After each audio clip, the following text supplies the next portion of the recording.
ओम शांति। दीदी मन मोहिनी भगवान के यज्ञ का श्रृंगार, जिनकी उपस्थिति ने यज्ञ में बड़े अलौकिक वाइब्रेशंस कायम कर दिए थे, हम उनको सच्चे दिल से श्रद्धा सुमन अर्पित कर रहे हैं। वे महान आत्मा, बहुत पुण्यात्मा, एक बहुत ही धनवान परिवार में जन्मी, धनवान परिवार में उनकी मैरिज हुई और जब भगवान ब्रह्मा के तन में इस धरा पर आए, जैसे शास्त्रों में दिखाया ना, श्री कृष्ण ने बांसुरी बजाई और गोपियों को आवाज आई बांसुरी से, आ जाओ आ जाओ, गोपी वल्लभ तुम्हें बुला रहा है। बाबा ने भी इन आत्माओं का दूर से आह्वान किया। नाम भी उनका गोपी था। उन्हें लगा मैं भगवान की सच्ची गोपिका हूं और चली आई सब बंधन तोड़कर। माँ साथ में आई, छोटी बहन साथ में आई।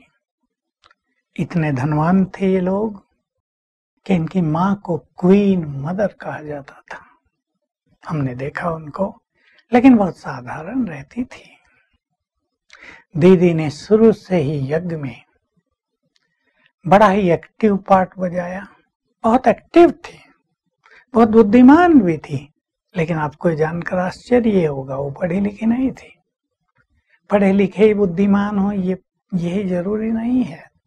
यहीं आकर पढ़ना लिखना सीखा, बच्चों को सिखाते थे ना, तो जैसे प्रौढ़ शिक्षा होती है, इन सबको अलग से सिखाया जाता था और आगे बढ़ी। शिव बाबा और ब्रह्मा बाबा दोनों की अति प्रिय बन गई, अपने त्याग, अपनी साधना और अपनी धारणाओं के कारण।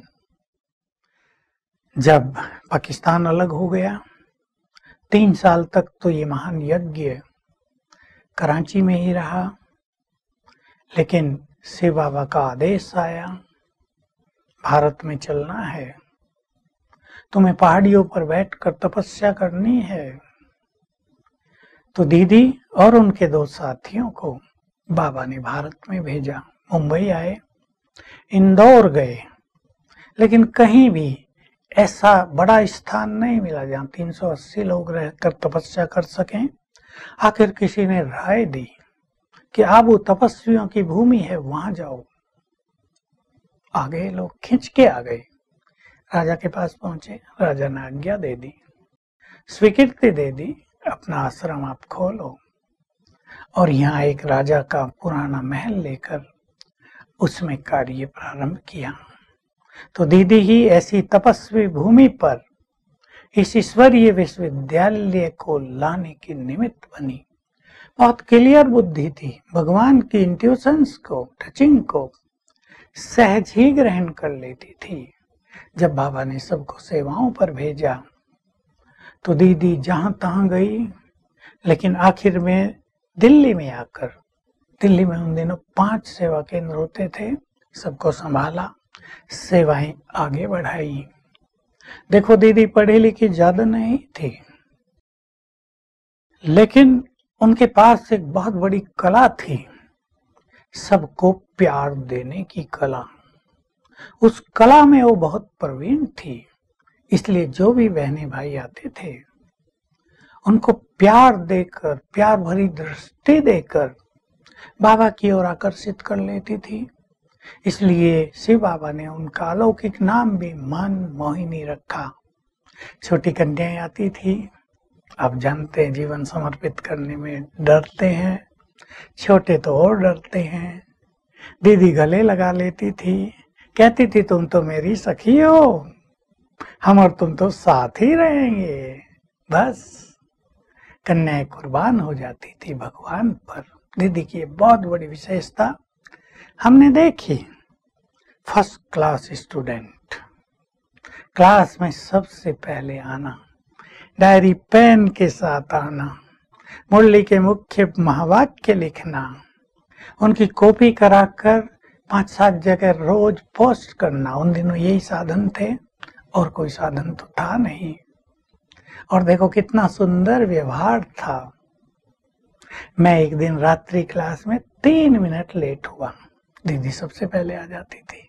अब मैं डरते डरते आया।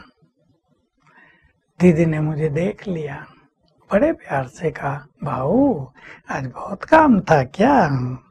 बस अगले दिन से तो मैं दीदी से पहले आने लगा। सभी को, किसी को देखती थी केवल, किसी को ऐसे प्यार भरे शब्द बोलती थी, और सभी लोग क्लास के लिए बहुत चुस्त हो जाते थे। रात्रि क्लास में भी भरपूर संख्या रहती थी। दीदी की एक बहुत बड़ी विशेषता को मैं सदा याद करता हूँ। दीदी जब तक जीवित थी, यज्ञ बहुत डिसिप्लिन था, छोटी बात नहीं है। चक्कर लगाती रहती थी दीदी। जब भोजन का समय होता था, दोपहर शाम नाश्ते पर, दीदी को आते देखते ही सब लोग योग युक्त होकर भोजन करने लगते थे। पूछ भी लेती थी, शिव बाबा की याद में खा रहे हो? डेली का काम था, बहुत डिसिप्लिन सबको रहना सिखाती थी। मुझे याद है, जब तक दीदी थी, यज्ञ में जरा भी बाह्य मुक्ता नहीं थी। मंडे और गुरुवार 2 दिन मौन चलता था, और हम में से बहुत लोग कोई पूरा मौन रख लेते थे, और उसको दूसरा शब्द दिया जाता था मूवी। यानी बोलना है तो बहुत धीरे बोलना है, जोर से नहीं बोलना है।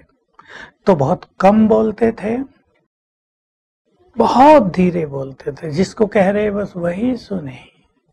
तो बहुत अच्छा माहौल बन गया था, योग युक्त वातावरण रहता था। खुद भी बाबा के रूम में झोंपड़ी में योग करने के लिए जाती थी। उनको देखकर सब जाते थे, उनको देखकर सब डायरी पेन लेकर क्लास में बैठते थे। तो एक स्पिरिचुअल एजुकेशन का, योग युक्त वाइब्रेशंस फैलाने का, एक श्रेष्ठ पुरुषार्थ का बहुत ही अच्छा माहौल बनाया हुआ था।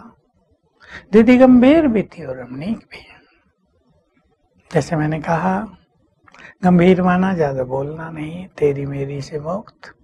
लेकिन कोई आ रहे हैं, बच्चे आ रहे हैं तो रमणीकता से उनके साथ घूम रहे हैं, खेल कूद कर रहे हैं। बड़े आ गए तो हंसा बहला रहे हैं। आजकल मुरली की पॉइंट्स भी चलती हैं, उन दिनों भी पूछी जाती थी। एक हंसी की बात सुना रहा हूँ। एक खेल कराती रही कुछ दिन दीदी कि रुपए का सिक्का लिया और यहाँ का चिपका देते, आंखें बंद करो, चिपका दिया, और कहा भी तुम्हें इसको हिला के गिराना है, योग युक्त होगे तो गिर जाओगे। एक्चुअली वो सिक्का चिपकाया नहीं था, हटा लिया था, रख के जोर से दबाया, फिर ऐसे हटाया कि उसको पता नहीं चला, और वो व्यक्ति जोर जोर से ऐसे ऐसे करता था और सब हंसते थे बहुत ज्यादा। फिर वो ऐसे हाथ मारता था, देखा कुछ है ही नहीं। ऐसे रमणीक खेल भी दीदी बहुत कराया करती थी। वातावरण को कभी भी भारी नहीं होने देती थी। मुझे एक बात उनकी बहुत प्रिय लगती थी, परखने की शक्ति तो एक गुप्त चीज है जिससे वो दूसरों को परख लेती थी। एक ऐसी आत्मा है, अच्छे अच्छे वीआईपी आए, उनको कैसे ज्ञान में चलाना है ये कला जानती थी।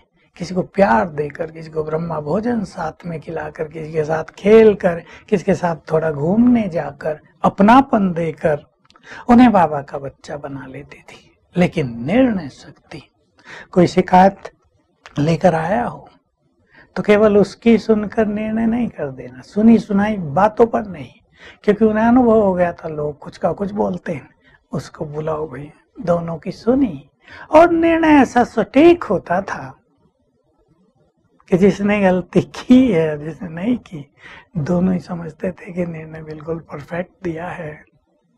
तो ऐसी थी महान हमारी दीदी, जिसने मामा के बाद यज्ञ में रहकर, पहले दिल्ली में थी, फिर बाबा ने उनको बुला लिया था और वो बाबा से सबको मिलाती थी, यज्ञ के पूरे कारोबार का संचालन करती थी, एक एक जगह जाकर देखती थी सब काम ठीक हो रहा है, सब संतुष्ट हैं। इन महान आत्माओं की एक बहुत बड़ी विशेषता रही, दीदी और दादी दोनों ही सोचते थे ये हमारा परिवार है, हमें सबकी केयर भी करनी है, डांट डपट नहीं करनी, उन्हें सिखाना भी है, समाना भी है और उनकी हर आवश्यकता का ध्यान भी रखना है।